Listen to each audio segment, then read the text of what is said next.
Hey, my name is Shelly and welcome to my bi-weekly wrap-up. I did not do a weekly wrap-up last week, mainly because my kids were home for March break. And also, I don't think at that point I finished anything. I'm in a weird mood where I can't quite pinpoint what I want to read. I want to read everything, but nothing at all. Nothing is really grabbing my attention, and it's the most frustrating feeling ever. It is so frustrating. And I did, in the past 2 weeks, actually finish 2 books. But let's talk about the DNFs first. I'm so bummed about this. I'm DNFing The Dark Forest by Xixin Liu. Okay, so I know what you're thinking. Why? It is so amazing. And I'm sure that it is. But I'm listening to the audiobook, and I don't know if it's because I'm in a weird reading mood, or because maybe the audiobook doesn't work, or maybe because it is translated by a different author. The first one was translated by Ken Liu, and that really worked for me. But this one is translated by Joel Martinstein, so I'm not sure if that has any factor in it. But yeah, how far did I get? I even marked it. I got this far. And that is a big chunk. It's 230 pages in. I just couldn't get into it. The audiobook, although it is a good audiobook, I just couldn't retain any of the information. Every time I put it on, I started zoning out. I would have to rewind. I was bored out of my mind. And I know that I've heard from a bunch of people that the beginning is a slog. And the beginning is very slow and hard to get into. And I heard that. But how big is the beginning? Because I'm already 230 pages in, and it's still a slog. I'm still waiting for something to catch my attention, do something to grab me, and it hasn't done it. This is probably just a me thing, and maybe this series is just not meant for me right now. Maybe in the future I can read it and I will enjoy it more. I'm hoping that that's the case. I'm not giving up on it, but I will be removing the trilogy from my video shelf. So I'm going to be putting this series down indefinitely. So I actually finished 2 books in the last 2 weeks, and the first one is The Sword Catcher by Cassandra Clare. Cassandra Clare. I don't know why I say Cassandra. So yeah, this is her new epic adult fantasy away from the Shadowhunters. I have read pretty much all of the Shadowhunters except for the last, a few that have been published in the last 7 years or something like that. I kind of just stopped reading them because I wasn't really into YA. But when I first started reading them, maybe when they started coming out 15 years ago, I really, really enjoyed it. Although I didn't love a lot of the series, I think Cassandra Clare does an amazing job at found family and friendships. That is her thing. She's excellent at that. She's excellent at having characters feel real in their relationship, if that makes sense. It feels natural. It doesn't feel forced. I find that a lot of romantic series, they try to recreate that, and it fails kind of miserably in my opinion, but I feel like she does it the best. But this is not a romantic series, even though there is a romantic element in it, and a lot of people do say that it is not. It is an epic fantasy series with romantic subplot. This one is about a young orphan named Cal who basically gets picked up by the royal family to become the sword catcher to the prince. And basically that means that he is to act like his shield, his sword, and his body double. So he's basically trained at a young age to mirror the prince, and they develop this wonderful, amazing bond together, and they're the best of friends, but nobody knows who he really is. They think that he's just a cousin that's basically mooching off of the royal family.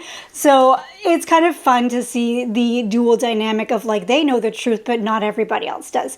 In this book, we have a high society kind of feel to it, where there are houses, and each house has a trade. What are they called? I'm blanking on the name. There's a name for it.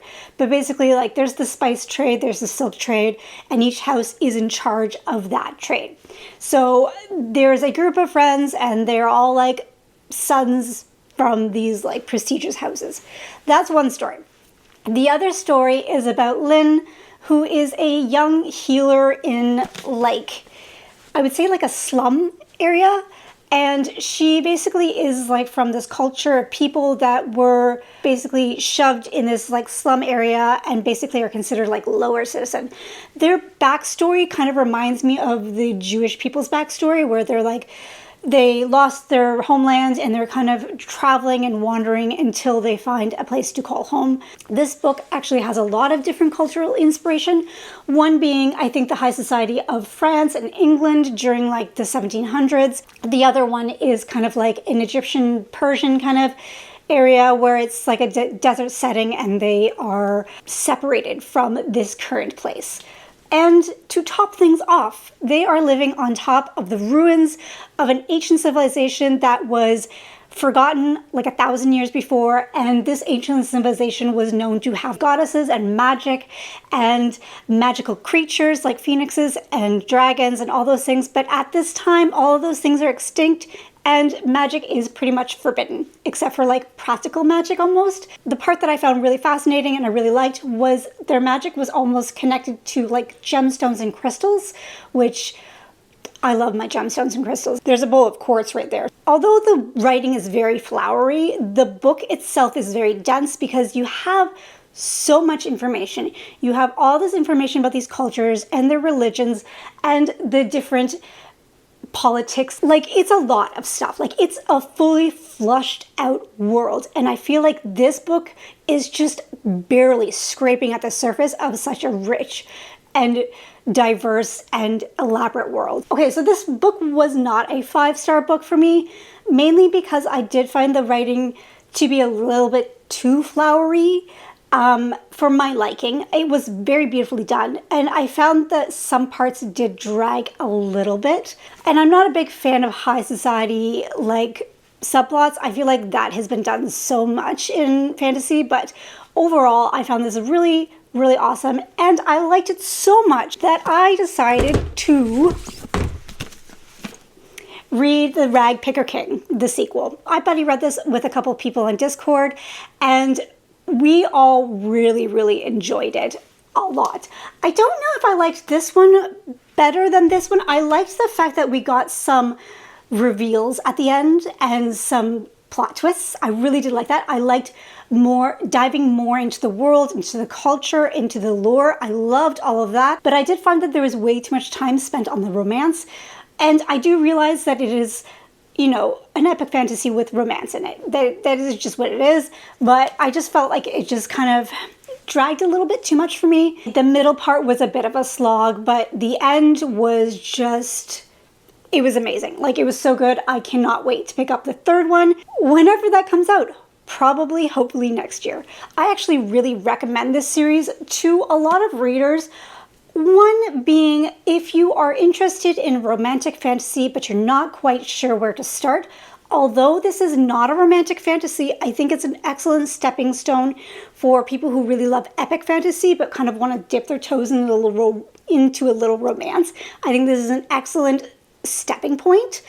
Also, I do recommend this for romantic fantasy lovers. Like, if that's your jam, but you kind of want to try a little bit more epic stuff, this is an excellent book to start with. So I think it's pretty good for a intermediate for those two fantasy genres, divisions, I guess. I do kind of understand why this book is not as hyped because of what I just mentioned before, because it is written by a YA author, and people who read epic fantasies aren't necessarily interested in reading her stuff, or vice versa, where people who did like her stuff pick this up and they're like, this is too much for me. So I do kind of understand why this wouldn't be for everybody, but at the same time, I do recommend it for a lot of different people. So it's weird. So those books took me 2 weeks to read, but I was able to pick up the first issue of Monstrous, and I finished it yesterday. And I love this. I was going to call it a manga. It's a graphic novel. I love this graphic novel. It is beautiful on the outside. It is beautiful on the inside. The artwork is just the most stunning, breathtaking artwork. The world is so elaborate. Like, I'm just going to show you. I'll try to block out, but like, some of the artwork is just incredible.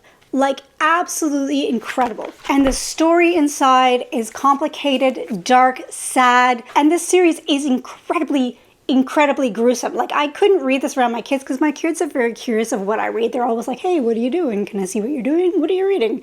Oh, let me look at your phone. They're always interested in what I'm doing. So I couldn't read this around it because there was a lot of violence, like brutal violence and nudity. So I'm like, yeah, so I had to hide away in my room to read this. So I'm just going to read you the synopsis because I feel like it's a little easier than trying to explain it. Set in an alternative world of Art Deco beautiful steampunk horror, Monstrous tells an epic story of Miyaka Half-Wolf, a teenage survivor of a war between humans and their hated enemies. And I'm going to say this word and I'm totally going to butcher it. Arcanics. And that's like the monster people. In the face of oppression and terrible danger, Miyaka is both the hunter and the hunted, searching for answers about a mysterious past and those who seek to use her to remain one step behind. All the while, monsters within begins to awaken. This actually kind of reminded me of the Blue-Eyed Samurai.